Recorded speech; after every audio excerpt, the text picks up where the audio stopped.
This episode is brought to you by Past Life. Serving in the military is inherently dangerous. Are your affairs in order? The grief a service member's family feels upon learning of their passing is difficult enough, but the days, weeks, and months that follow are filled with stressful decisions. Past Life is a single solution, secure cloud-based platform where funeral preparations, last wishes, will information, financial assets, business continuation information, social media account information, etc., can be uploaded to recipients of the user's choosing. Past Life allows you to alleviate the stress and lift the fog for your loved ones, preeminently by giving them a vital trove of information in multiple areas. Listeners can save 10% by using the code BTU, that's Bravo Tango Uniform, at checkout. Learn more at pastlife.com. That's pass-life.com. Pass your loved ones a lifeline. And just going off script here, I'm so grateful for Past Life support. The way that this worked is they believe in what we're doing. They gave us financial support to continue what we're doing and just asked that we read this before the episode. They gave us free reign to interview anyone we want, and we always have a long queue of people that we're wanting to interview. So thank you so much, Past Life. Definitely check them out. They've been incredibly supportive and grateful for enabling this conversation. Enjoy the episode. Welcome back to Beyond the Uniform. I'm Justin Asiri, and my goal is to help members of the military community thrive in their civilian career. Today's episode number 384, SWAT Team, Mental Health, and More with Jeff McDonald. What I realized is, how do I want to be remembered? What legacy do I want to leave behind? Do I want to be known as a kick-ass cop, down for the cause, down to kick in a door, get into a gunfight with, etc.? Or do I want to be remembered as a good dad? And I'm working on the good dad part. I'm not a great dad. I have many, many struggles, but I'm working on it. And at the end of the day, what's more important? Being a knuckle-dragging cop that's down for the cause, or being that awesome dad that's at all the soccer games, football games, baseball games, cheerleading, etc.? And that's what, again, that epiphany was like, that's how I want to be remembered. I was riding a high after my conversation with Jeff for days. I appreciate his strength, vulnerability, and authenticity in this conversation. You can view this interview in two parts. The first part, we discuss his transition from the Marine Corps into law enforcement, which includes work in prisons, on patrol, and with the SWAT teams. In the second half, we both talk about our experience with therapy and mental health. Jeff talks candidly about PTSD and depression, and we both open up about the positive impact therapy has had on our lives. If this latter topic resonates with you, there are so many great resources out there to support you. The one that comes immediately to mind, I learned about in episode 368 with Joe Quinn, where he talked about Headstrong. That's at getheadstrong.org, where you take a 60-second survey and as a veteran get paired with best-in-class clinicians for unlimited therapy. But as we talk about in this interview, I don't want to spin this as if you're contemplating suicide, get help type of conversation. I'm a big believer that therapy is a preventative maintenance as well, that it's similar to the Olympic athletes who work with elite coaches. It's a great way to deepen as a human being, understand yourself more, and ensure you're operating at your peak capacity. That's why I'd encourage, regardless of if you're an extremist or if you're feeling great right now, equally to check out getheadstrong.org or other therapy resources for the military or civilian community. With that, let's dive into my conversation with Jeff McDonald. Dive.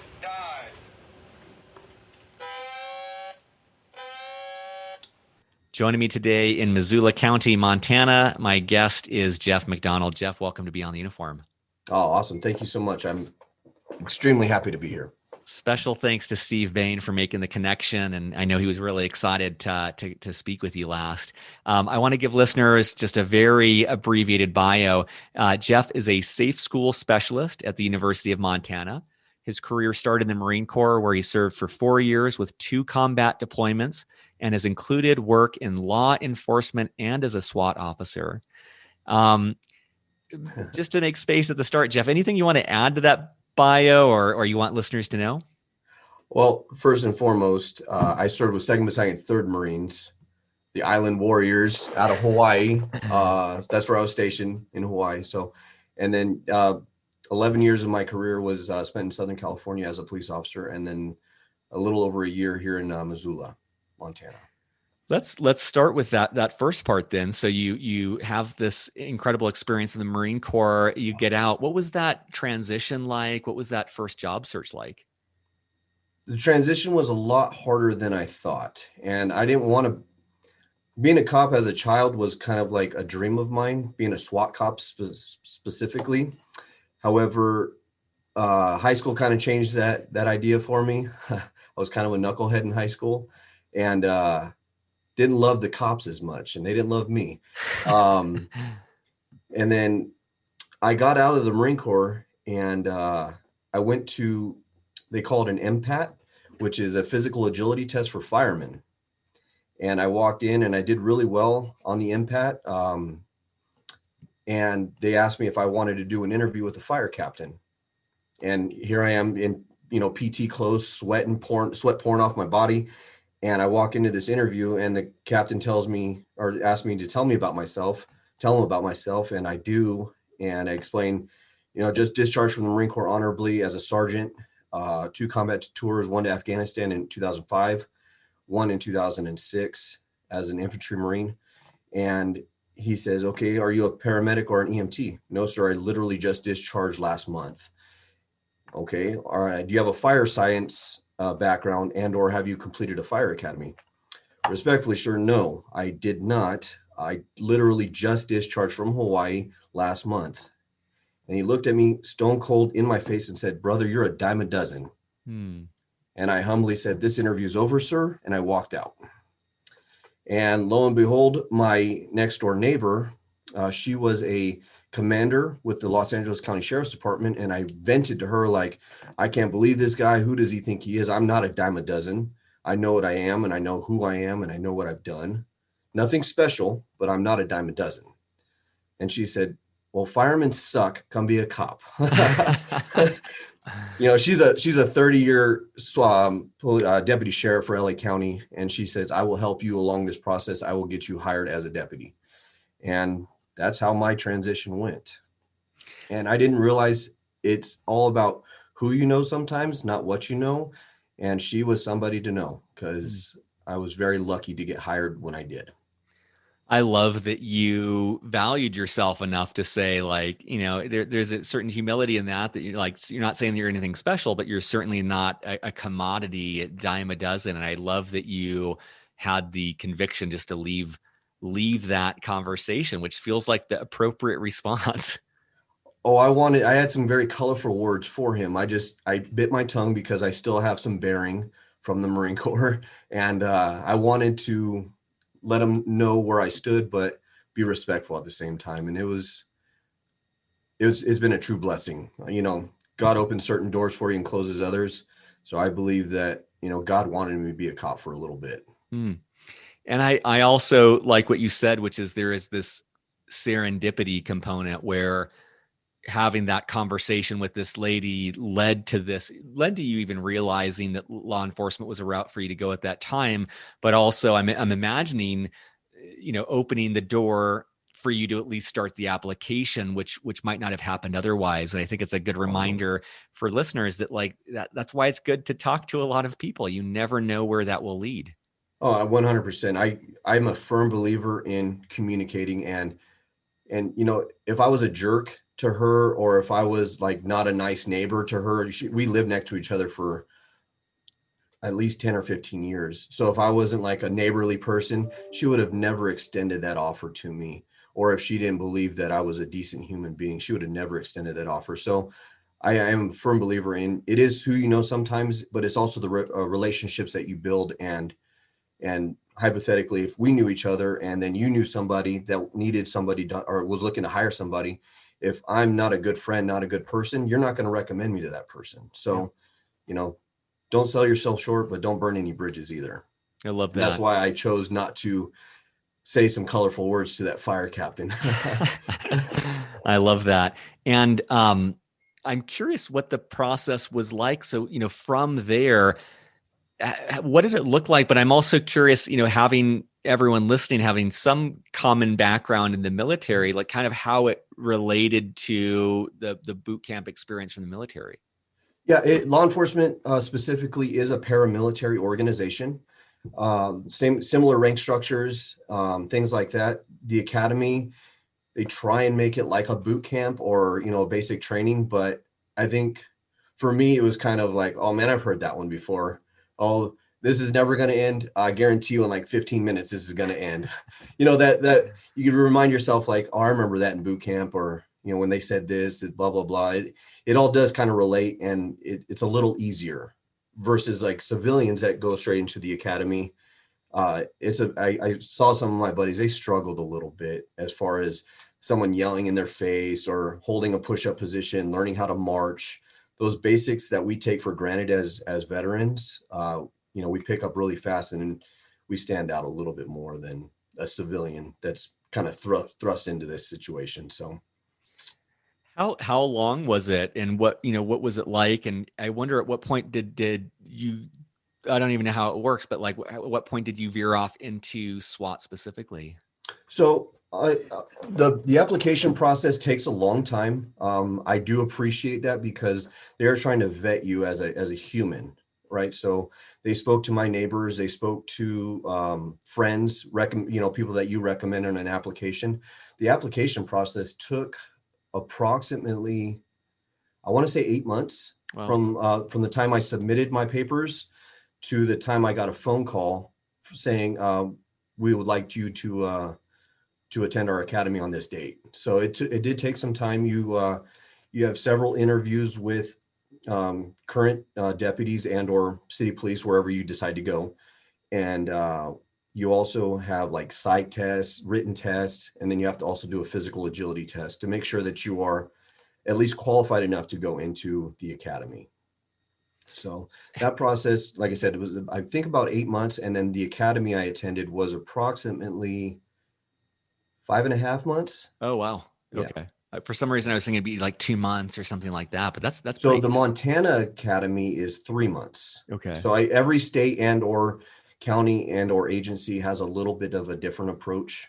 Montana here is a 3-month academy, and then the different county where I lived down in Southern California at the time, theirs was a 6-month plus academy. Just one random question. Sure. Do they pay you at the academy? And I'm kind of curious, like for those 8 months when you were applying, like how did you make ends meet while you were going down this path? So I was fortunate enough that I was smart and I had good leadership in the Marine Corps.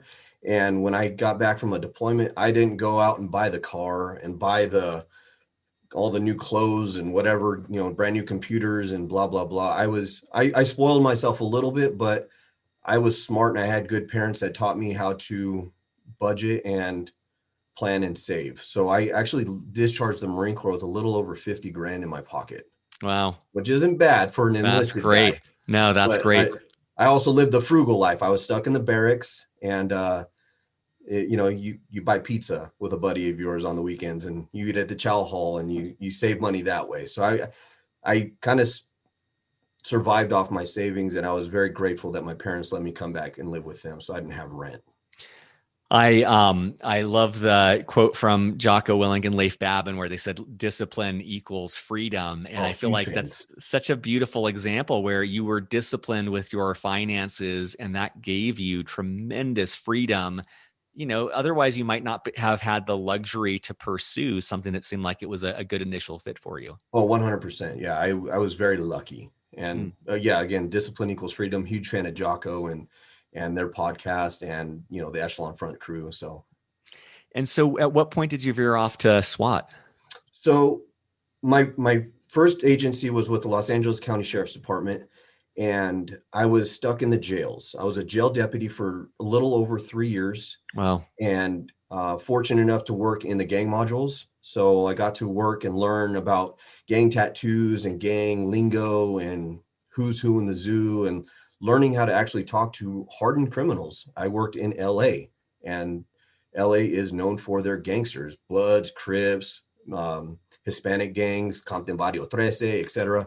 You learn about all these cliques and gangs, and very, very fortunate. However, I didn't join law enforcement to be a babysitter, and that is ultimately what a jail deputy is. It is Groundhog's Day, 7 days a week, 365 days a year. And when linen is, when pill call is. the places I wanted to go and be a patrol deputy would have taken me 8 to 9 years to stay in jail to get out to those stations. And I didn't want to spend a third of my career in the jails. And I had some friends, and my wife had some friends that worked for the city of Ontario, which is in Southern California, about an hour east of Los Angeles. And I threw an app in, and I didn't have to do, because I'm already a sworn officer for the state of California, I didn't have to jump through as many hoops. The background was just as long, still had to do psych tests, still had to do interviews. I just didn't have to do like written tests and physical agility tests because I've already passed those requirements. So Ontario said yes, and I became an Ontario police officer, and then went straight to patrol. And for the portion when you were in the jail, did you just always feel on guard? Like, were you always just tense, No. you know, or what was that? At first, yes, because that's a whole new animal, and I remember they threw me the keys. They said, go do your checks, make sure no one's dead or beating up anybody inside those cells. And I'm like, who's coming with me? No, you're going on your own, boot. Wow. So it is very intimidating because you're dealing with murderers, people that carry guns, and not in jails, obviously, but I mean, you're dealing with hardened criminals and fighters and you name it. So there is that intimidation factor, but those dudes are sharks. If they smell a little bit of blood, they're going to attack. So I kind of just put on my Marine face, if you will, had bearing, and walked in and just handled business like I normally would. It took some time to learn, and they knew I was fresh. They could smell it, but they also knew that I had a little bit of confidence in me. And I think that my military presence and the way I carry myself, the way I dressed, the way my uniform was tight and crisp, and still believe in those things. I think they understood. And then after a while, you start learning how to talk to them and learning how to let certain things slide. And, you kind of gain their respect, and it makes it a little easier. What was how long were you on patrol then? And like, what was that like? Patrol's fun. Being a patrolman is a great time because you can be as active as you want, or you can just handle the calls that come to you on the radio or on the computer. So good cops are the ones that are turning over the rocks looking for the bad guys. They're the ones that are hitting the alleys, going blacked out and driving through like the bad neighborhoods looking for the bad guys. Out being proactive, as we call it in law enforcement, looking for crime as it's occurring or before it occurs, trying to find guys with guns, guys with dope. That's what a good cop does. A lazy cop is the cop that they send him a call, he goes to handle that call, and then he waits for another call. So I had a blast on patrol. Patrol is a lot of fun. Working nights was awesome before I had kids. and it was 3 years in the jail. How long were you on patrol then? So I did 4 years of patrol. I was very fortunate when I got hired with the city of Ontario. I linked up with some former Marines that were all combat vets. And one of my mentors over at the city of Ontario, asked me what I wanted to do. And one of my lifelong goals as a young kid, and then once I got into law enforcement, was to get on a SWAT team. And Ontario has a good SWAT team. They're very reputable when they go to competitions, and they do a good job. And I was fortunate enough to try out right after I cleared probation. So anytime you're hired, you do have to serve a probationary period. You're an at-will employee for the first at least year. You can have your probation extended. So as soon as I cleared probation, there was SWAT tryouts, and I was able to try out and go into an interview, and was accepted on my first attempt. Wow. What was that? What was the, I don't want to call it an interview, but what was the process like? Was it like a week, or how long was that? No, it was just you submit a letter of interest, basically, or a memo to the captain. And I'm speaking specifically from my experience. Yeah. Every agency has their own rules and ways of doing business. But for me, I submitted a letter of interest on a memo form stating why I want to be on the SWAT team and why I think I'm qualified enough to be on the SWAT team. And then you get accepted based off of the city of Ontario. You had to have at least 3 years of experience on as a police officer. So they actually allowed my jail time experience, because I was sworn, to coincide with the 1 year that I had at the City of Ontario.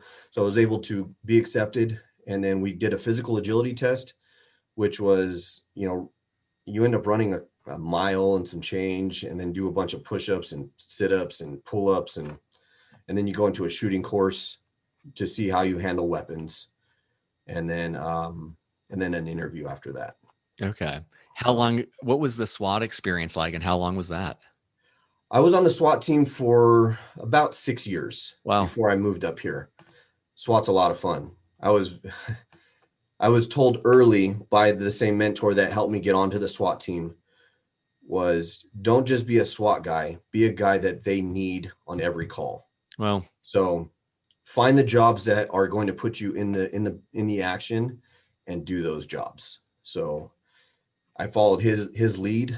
He was a breacher, and after I, cut my teeth as just a regular operator, meaning like learning all the intricacies of a SWAT team, because there's a lot of jobs in there, not just dropping flashbangs and making entry. You have to be proficient in a lot of things, and they're not going to let you do certain jobs if you're not qualified. So I became decent at a entry specialist and or a perimeter guy. And I'll be the first to tell you, the perimeter is one of the worst places to be on a SWAT call out. It is boring. So I followed my mentor's lead and became a breacher, and then got to do some really fun things. And if you're a breacher, you're not on the perimeter, because you have to breach a front door or a back door or something like that, or a window or a sliding glass door. So you get to be in the action. Did it feel like being back in the Marines? Parts of it. Definitely not as dynamic. In the Marine Corps, we're very dynamic and we're methodical when we search, but we don't have a lot of the rules that law enforcement has. So there's a lot of hurry up and get to the scene and get kitted up and get in the Bearcats and park up front and wait. Mm-hmm. So it is similar to the Marine Corps hurry up and wait, but sometimes our wait periods are like 8 hours. So wow. You're sitting out it could be a hot night or a cold night or a hot morning, whatever, and you're in full gear and you're waiting and waiting and waiting.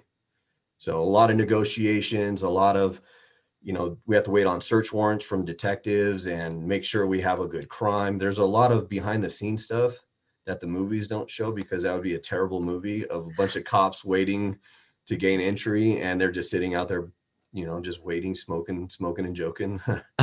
So that would be the major difference. The tactics are relatively the same, because tactics really haven't evolved that much, in my opinion. We've gotten a lot safer and a lot smarter as the years have progressed, especially within combat, and we've, lessons learned. However, there's a lot of wait period, a lot of downtime. So how did you, I'm kind of making a guess here, but I just think of like the 3 years in the jail and, almost a decade on patrol and with SWAT. I'm guessing in all of those, you're interacting with a very troubled part of society. Yeah. And I imagine there is an insane amount of stress just around physical safety and like it feels like there's a lot of tolls in this line of work. I'm just kind of curious what that was like for you and how you stayed afloat amidst all of that stress and dealing with some really, like you said, hardened criminals.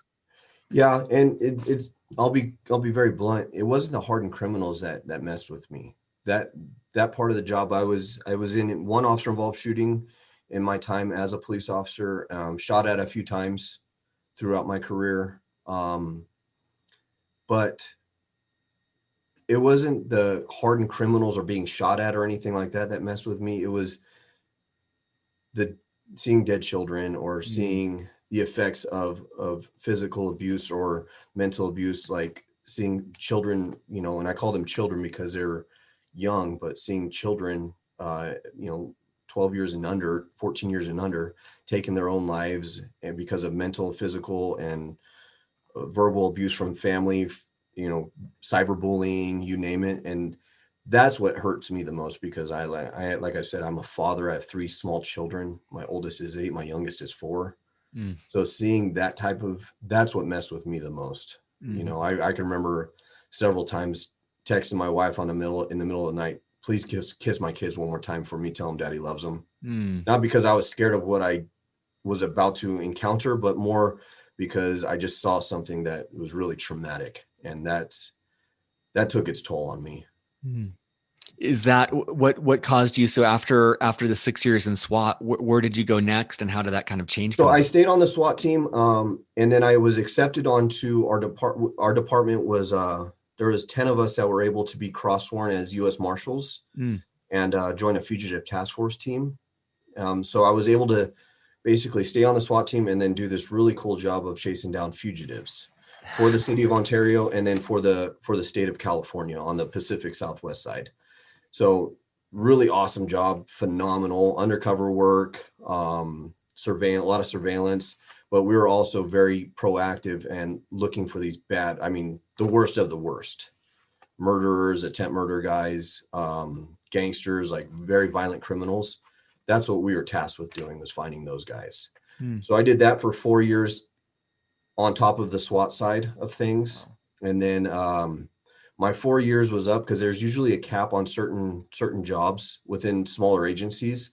And my time was up, and my wife and I had always talked about moving to Montana. And since my time was up on that really awesome job, my kids were still very young, we decided to take this leap of faith and move to Montana. That's a pretty big move, both geographically and did you know what you were going to do when you moved, or did you look for a job once you moved, or how did that go? So I started looking into law enforcement, and my wife ran across a picture on one of the agencies up here. It was a hand-drawn sketch of a police officer and his canine, and it said to this officer's name, and thank you for your years of service. And I looked at the name and I looked at the picture, and I'm like, no way. I know that guy. I served in the Marine Corps with that guy, and I haven't talked to him in 10 plus years. I didn't even have his number in my phone. And I scrambled, contacted some buddies, and I called him and I said, hey dude, are you still a Missoula cop? And he said, yeah. And I said, well, that's funny. I'm a cop down here and I'm thinking about moving up there. And lo and behold, Montana accepted my California qualifications as a police officer. So I didn't have to go through an academy up here. I went through another hiring process, and Missoula PD hired me. So, what was the biggest differences in those two roles? I was driving a Ferrari in California, and I came up here and they gave me a Pinto. Missoula is a good town and they're good cops.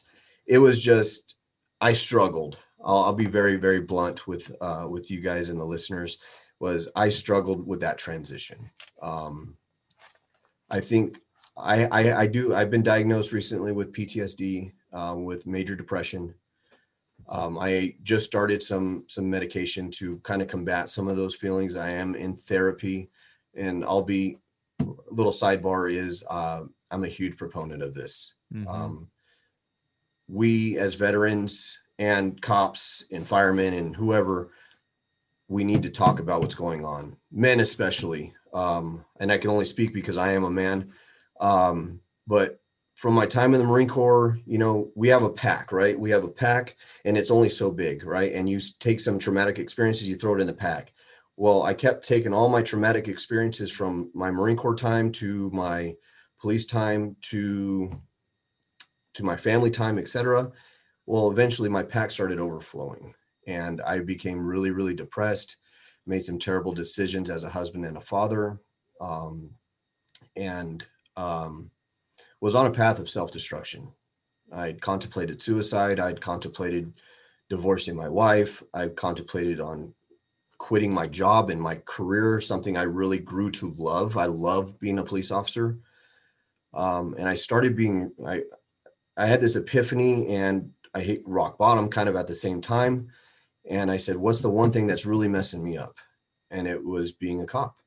It was time away from my wife and kids, time away from family time. I missed all of my kids' soccer games. I've missed countless birthday parties, barbecues, holidays, you name it, to include my own birthday, because of work. And that became a problem to me. And it, again, hitting rock bottom at the same time, having this epiphany of you need to get your priorities straight. And again, kind of starting to be real with myself and my family and expressing to my wife where I really was, and not just putting on that front of everything's hunky dory, everything's good to go. No, I finally broke down and told her I'm having some problems. I need to start seeing help. And we started going to marriage counseling.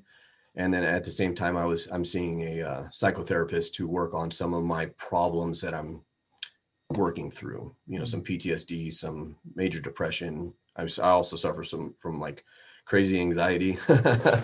So I'm learning, but ultimately this cost me my career as a police officer. But one door closed, another graciously opened. Well, a couple of things there. First of all, sorry, I just dumped on you. No, I appreciate your courage and vulnerability and honesty in that. And thank you. A couple of things that stand out to me. First of all, for any listener that identifies with that, I can only speak for myself, but I imagine it's very true of other listeners. When I hear your story, like, my respect for you grows. I see the courage to face that. I see the courage to be honest about that and address that. And like, my respect for you grows leaps and bounds. And I feel like when I've been on the other side of talking about similar things in my own life, there's always that hesitation to speak because there's the fear that I will be rejected or looked down on or whatever the story is, which I've never found that to be true. Like, I feel like anytime someone has opened up and shown that sort of courageous vulnerability, it's always a sense of like, I trust this person more, I respect them more, I believe in them more. So, and I want to highlight for listeners, the courage that I believe it takes for you to share what you just did as you did. And, I'll say that for myself, I was on submarines. I was not on combat tours. I was in Silicon Valley. I was certainly not a police officer or in law enforcement for over a decade. And I've worked with a therapist for over 5 years, and it's been such an incredible help. And I see couples counselors for my marriage. And like, I view all of these things at worst as preventative maintenance, and at best of like really healing the scars and wounds that we all have. And so I just want to also stand behind what you're saying and say that, like, I feel like the easy way out is the thing that we see glamorized in movies, which is the man who bottles it up and becomes an alcoholic or has violent outbursts. And while that makes for great cinema, it makes for a really shitty life. Oh, 100%. And instead, figuring out how to work through those things and find better tools and better skills and better things. It's not easy. My experience hasn't been easy. I can't imagine yours being easy. No. But that's the hero that I want to see in the movie, the one who's willing to turn inward and work on this rather than just continue to bury it. And I've buried it with alcohol and with pot and with all sorts of things. It's very easy to do that. It's a lot harder to be vulnerable and raw and honest. And so I just, I want to say that not just for you, but even more so for listeners who would identify with that, and we'll put resources in the show notes. There's a lot of great resources out there. The last thing I'll say is that, my story in the military, if you saw a psychologist, on submarines, like, you're very likely not going to be on a submarine. One of the boys. Yeah, it's a sign of being broken that will literally potentially end your career. 100%. And I hope that for listeners, that's not the case now, but certainly once you get out of the military, realizing that it's like the opposite. It's actually, it's like going to the gym. It's like exercising. It's like, 100%. No, you're not going to the gym because you're broken. You're going to the gym because you're becoming stronger. Right. And how much more do you respect the guy or gal who's going to the gym every morning at 5 a.m. versus the person who's eating Cheetos and watching TV? Like, right. I view therapy as that gym experience. Oh, 100%. And it's taken me a long time if we would have had this opportunity to speak maybe a year or two ago, I would have just told you how bitching I was as a cop. Yep. I would not have told you what's really going on behind the facade, right? Like, I call it like an Instagram life. Everybody's life is perfect on Yeah. Instagram. My kids are wonderful. My wife is amazing. Look at me on vacation. It's Instagram or social media, whatever, Facebook or whatever you want to call it. I don't have those things anymore because to me, it's fake. It is. It's not the real life. No one's going to say, man, today just sucked. Yeah. I wanted to beat my kids to, whatever. My kids were just awful. No one says that on Instagram. They're like, oh, look at how cute my kid is. But that's not real. It might be real in that moment, but that's not real. And it's taken me a long time to take away my Instagram life and kind of be real. And that's where, I try and be a voice because, again, like you said, you are shunned or is frowned upon to go see a psych if you're having problems. You're not one of the boys anymore because you can't be trusted. Yep. Because you have problems, and that's the wrong attitude to have. And that works in cop work as well, because when I got in my shooting, we were mandated to see psychs. Well, I'm not going to tell the psych that I'm not okay because I want to go back to work with my friends. Yep. And I want my gun back. And it's not the right thing to do. Again, I'm still learning how to voice my problems and be a man about it, if you will. But it's frowned upon in the line of work that I did as a police officer and as a Marine. Yep. You're not one of the boys, and I always wanted to be one of the boys. Yeah. So. It's I mean, I think that's so true. And there's a great, I don't know if it's still on Netflix, but there's this documentary called I think it's The Mask You Live In. And it's just kind of talks about, and I know our audience is male and female. I think it's much more predominant for males. This documentary does a great job of talking about how just all the ways, even without the military, all the ways growing up in our society that we as men are taught not to share and not to have emotions. Of course we have emotions, but not to show it or not to feel it. And so, you stuff a lot of this down, and you don't allow yourself to feel the grief or the rage or the anger or the loneliness or all of this huge palette of emotions that we all have. We're kind of allowed to express anger or stoicism, right? Like, I'm just going to cut off my emotions. Those are kind of like the two things we're allowed to as men. And, in my own life, and I'm imagining for you, it's like learning to ride a bike. Like, okay, this is what loneliness feels like, and this is what joy feels like. And here's what feelings feel like. Yeah, let me actually, and even the thought that we're, and I've been out of the military for over 10 years as well. It's like, even as you and I talk about feelings, there is the part of me from the military that's like, are you really going to talk about feelings? Like, there's like that judgment 10 years out. It's like it's very ingrained in us. Oh yeah, absolutely. And for the listeners, I will tell you right now, it is okay to talk about your feelings. And I'm only speaking on behalf of males because I'm a male. It's okay. It's okay. Go seek help. If you have a Ferrari or a Lamborghini and your check engine light comes on, are you going to keep driving that car? Probably not. You're going to go take it to the mechanic because you want that car to run. Well, your body is like an engine and your brain is like an engine. And if you don't get it taken care of in service once in a while, it's going to explode, and it's going to be not good, and not in a violent way, but you're going to have a meltdown, or it's just take care of yourself. And that's, again, what I'm learning. I'm still very much a novice in my therapy. I've only been going to therapy for about a year now. So it does work though. Mm-hmm. I'm able to talk about it, where last year, this conversation would have never happened.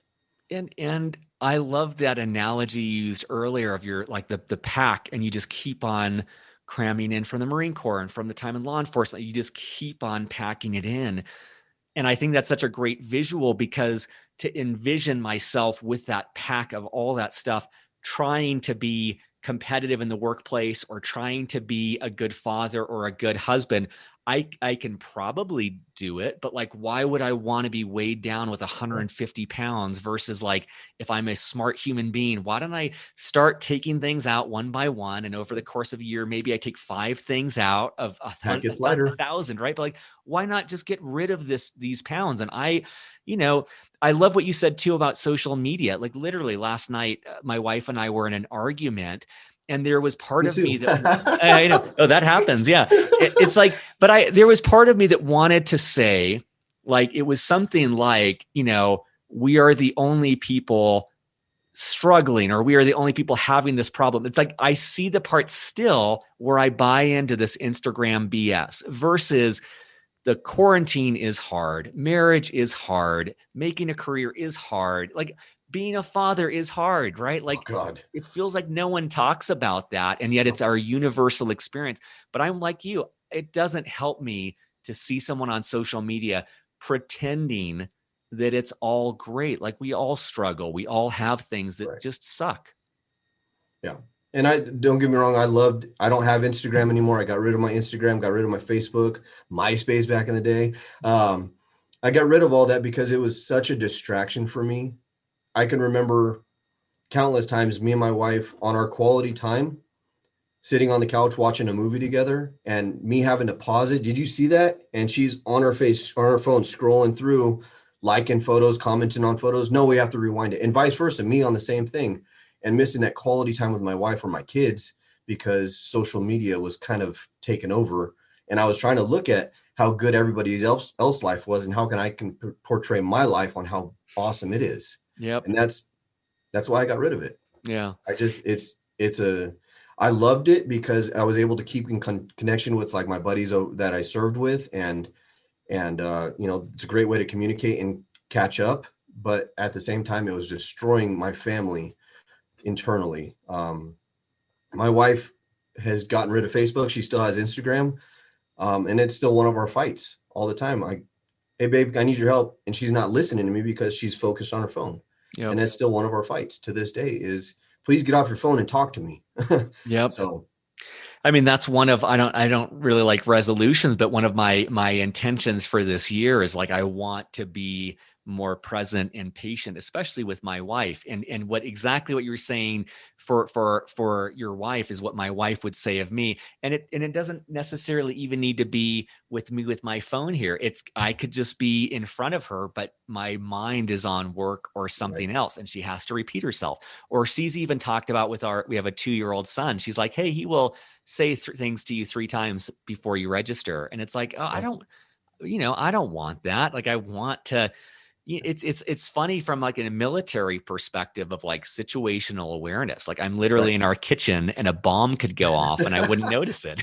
Yeah. Oh, I agree. Yeah. You can walk right into my front door if I'm on my phone. Yep. So I try and put the phone down when I come home, and I'm not great at it. I'm still learning, but it's some of the tools that I've learned over the course of my therapy, and just trying to be real with myself on what's going on. Yep. And what's more important in the moment.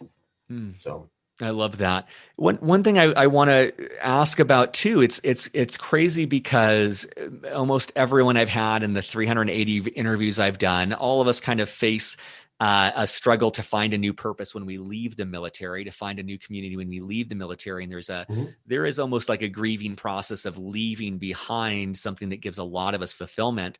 And then, for you, it seems like you've had to do that twice now.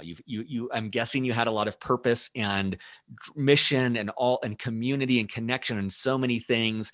It sounds like some negative things as well, but a lot of positives. And you've had to do that twice now. And I'm just kind of curious how you were able to do that, like how you were able to kind of move on and say, I'm going to find my third purpose or my third big thing for myself. So part of my rock bottom and epiphany that I had, like, I'm not kidding, it was literally like simultaneously as it appeared. And I'm not a super religious man, not by any stretch. But I do have some spiritual beliefs, and I'm not trying to go there at all by any means. But what I realized is, how do I want to be remembered? What legacy do I want to leave behind? Do I want to be known as a kick-ass cop, down for the cause, down to kick in a door, get into a gunfight with, etc.? Or do I want to be remembered as a good dad? And I'm working on the good dad part. I'm not a great dad. I have many, many struggles, but I'm working on it. And at the end of the day, what's more important? Being a knuckle dragging cop that's down for the cause, or being that awesome dad that's at all the soccer games, football games, baseball games, cheerleading, etc.? And that's what, again, that epiphany was like, that's how I want to be remembered. My kids could care less on, my dad was a SWAT cop, he's badass, versus my dad was at all my football games. My dad didn't miss anything because he didn't have to work. He was there. And I've seen this because I've been at 3 different agencies now. The bus is going to continue. That bus is going to continue with or without you. Yep. And it sucks because you're like, no, that they need me. I'm the best. They need me. No, that bus just kept on going. They didn't slow down. They didn't skip a beat. You're a cog in their wheel, but there's somebody else to fill that spot. Yep. And you can't say that as a dad. You can't say that as a husband. There better not be no other man that's willing to take my spot. Those are my kids. That's my wife. You know, if that makes sense. So that's how I choose to be remembered. And that's why I've graciously stepped away from law enforcement. I still love cops. I still loved that I wore that uniform, that I was a police officer and a deputy sheriff and a SWAT cop. I love that part of me. But that is a chapter in my life, a chapter of my story. But I want the whole story to be, yeah, my dad was a cop. He was a Marine, but he was also my dad. He was there for me.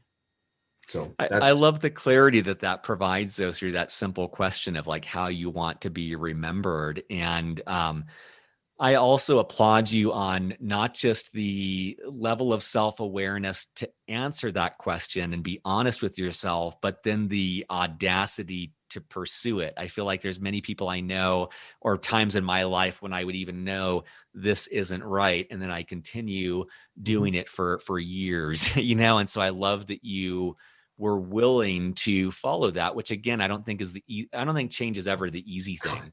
This has been a struggle for me. I'm sitting behind a desk. Yeah. First time since high school that I've actually sat behind a desk. Yeah. But I'm learning to embrace it. Yeah. But I get off at the same time and I get to see my kids play every day. I'm home for dinner every night. Yeah. Tell us about, so you're a safe school specialist, University of Montana. Tell us what sort of work that entails.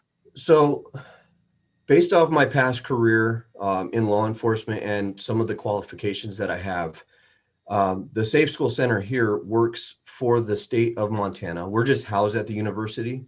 I'm a letter of appointment employee. So I'm paid solely off of grants, off of state and federal grants. But what my job entails is to work with K through 12 schools across the state in developing threat assessment teams. A threat assessment team is basically school officials, law enforcement officials, most likely SROs, counselors, certain stakeholders within the city and or county. And what they do is they work to prevent active shooters, suicides, bullying, drug abuse, etc., within the schools. So I work with schools to help develop those teams with them, and teach them how best to combat those type of actions. You know, that doesn't mean suspensions and expulsions and detentions. It means working with kids and helping them find the resources that they need and to prevent said actions, right? Because the last thing we want is for another active shooter within a school by another student. Mm-hmm. The last thing we want is to have another student take their life because of bullying or cyberbullying or sexual assault, sexual abuse. So working within the schools to help develop those teams. I also do site analysis and site surveys. So helping the schools become more harden them as targets, so they're not so vulnerable, working on their vulnerabilities and teachings on how to make them safer. And then another key responsibility that I do is I'm an active shooter instructor. So I can work with law enforcement and the civilian population on how to respond during an active shooter event. So teaching teachers and students on how to run, hide, fight, basically, and when and or how to apply those actions. So I love the aspect of, I think of preventative maintenance again, where the work that you're doing is having that community impact. I love the aspect of, yeah, I love that though. But I think there's a great example there too, where, it does sound like there's a big transition. You spend over a decade doing anything and you make a switch. There's so much there. But I love this thought of you having more time with your family, more predictability, all of these things. And I know that, every single one of the people I've interviewed for the show, there's always these trade-offs. I don't know if anyone ever gets it hitting on everything, but it's like, yeah, this is something I like. I don't like this, but I get time with my family or whatever else. And it's that's kind of the never-ending juggling act. And it's a battle. It is. And one thing I loved, I remember what you said earlier. I think what you had said was something like I want to be a good father and I'm working to do that. And I feel like that's something I've learned over the last year is like, I have these visions of what a good father, husband, whatever, provider, all of these things are. And I may never be that, but it's like the struggle to get there is what matters. Like that's where heroism is. That's, in my view, where the warrior comes in, is like the pursuit of something that I may never attain, but it's like I screw up all the time as a dad, but I want to be a good father and I'm trying to be a better father. And I feel like that might be what I need to settle for, is just the constant pursuit rather than feeling like, yeah, I nailed it as a dad today. That's what's great about it though, is you can have those good days where like, dude, I was just awesome. Yeah. Like my kids love me today, but the next day is going to be different. And it is that constant give and take, that battle, that struggle of, and again, that's what I'm learning right now, is some days I just suck. It is what it is. But I'm learning even more so to talk to my kids about it. Listen, babe, I'm sorry. Talking to my daughter. Listen, baby, I'm sorry daddy yelled at you about that. That was not okay. Daddy had a temper. He's sorry. I will do better next time. And letting my kids know, one, it's okay to say you're sorry. And two, it's okay to have a bad day. Let's learn from it. And that's, again, what I'm learning. And this is coming from therapy. This is coming from, me trying to work on myself, because the old me would have been like, well, it was her fault. She pissed me off. Yep. She's 8. It's not her fault. So again, that's where I'm learning. And, a shout out to Andy Stump, because I've heard him say that he's had moments with his kids and then he goes and apologizes to them. That's where I got it from. I'm not reinventing the wheel here. I heard it from somebody. I'm trying to apply it. So that's literally how my day, I have a 2-year-old, and my day started where I was fun. Like, yeah. And I'm like, Daddy's really sorry. I got mad yesterday and I yelled at you. And it's like, there's a lot of shame. Like I have a lot of shame that I'm like, oh, I'm yelling. I am a 40-year-old man yelling at a 2-year-old child. That, like this little tiny being has gotten me to lose my shit. And it's like, they know all the buttons to push. But I love that thought though, of like, let me at least show him, like you're saying, let me at least show him that I can apologize and I can recognize when I did wrong. Because I'm 2 years into parenting and I realize me showing up as the perfect dad will occasionally happen, but for the most part not. So let me at least show him the example of a dad who's trying to be a better dad and taking ownership for all the times that I screw up, so he can see me working on this, where it's like, yeah, I'm not proud of that, and take ownership, and we're going to try to do better. Yep. 100%. That's what I'm trying to do, because I don't want model citizens for my kids. I just want them to be decent. I just want them to be decent, hardworking kids. Yeah. That's the example I'm trying to show, that it's okay to be vulnerable. It's okay to be apologetic. It's okay to make mistakes, because I'm the last person that's close to perfect. I promise you that. I'm nowhere near it. I feel the same way. Yeah. I'm trying my best to at least be an example for my kids on an imperfect person trying to do the right thing. Yeah, I love that. So. Well, we've got just a few minutes left, but I always like to just kind of leave the last couple minutes open to, I just really, again, appreciate your sharing your story, but also sharing your struggle and sharing. It's very clear the man that you want to be. And I respect and admire the man you want to be even more because you're going after that. It's like, I can't articulate it well, but it's like, I feel like we try to present on Instagram or Facebook the person we aspire to be, right, when at least for me, what I'm hungry for is knowing the man or woman who is going through the meat grinder to try to achieve that and screwing up and being knocked down and getting back up. Because that's someone I can learn from. Like, you're someone I can learn from and can apply to my own life. And the image of perfection, I don't think it exists. And I got nothing to learn from that. There's nothing there. So I appreciate that vulnerability and that courage, but I just wanted to make space for anything else you want to share with listeners before we wrap up. Honestly, this is more for the veterans, is don't become a statistic, guys. Seek the help. We're all here. We all have our problems, and it's okay to have those problems. Just seek the help. And that goes for marriages. If you guys are having struggles in your marriage, get help. Don't quit. And yeah, I don't know. Honestly, this has been awesome. This is a true honor for me to be on this podcast. I'm very humbled by it. Thank you so much for this opportunity. Yeah, thank you as well. And I'll thank Steve after this via text message. But yeah, such a good time chatting with you. And likewise. Thank you for sharing your story. Well, thank you. I appreciate it. Surface.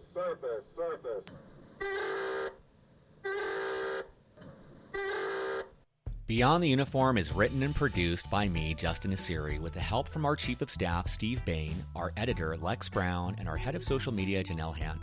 We are an all-volunteer organization and would greatly appreciate your help in any of the following ways. First of all, spread the word.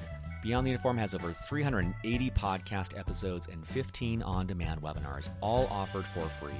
Help us spread the word on social media, at military bases, or whatever gets this resource in front of the men and women who need it. Positive reviews on iTunes go a long way towards this as well. Second of all, sponsorship. Beyond the Uniform relies on sponsorship to keep us going. There is so much more we'd like to do, but just don't have nearly the resources to do it. If you know of a company that would advertise in any way with Beyond the Uniform, please send them our way. Third of all, donations. If you're in a financial position to donate, you can find more information on the support section of our website. At our website, beyondtheuniform.org, you'll find over 380 episodes categorized by industry, functional role, and more. You'll also find both free and for-purchase resources that take a deeper dive on topics related to career growth. Thank you for your support as we aim to help members of the military and their families thrive in their post-military career and life.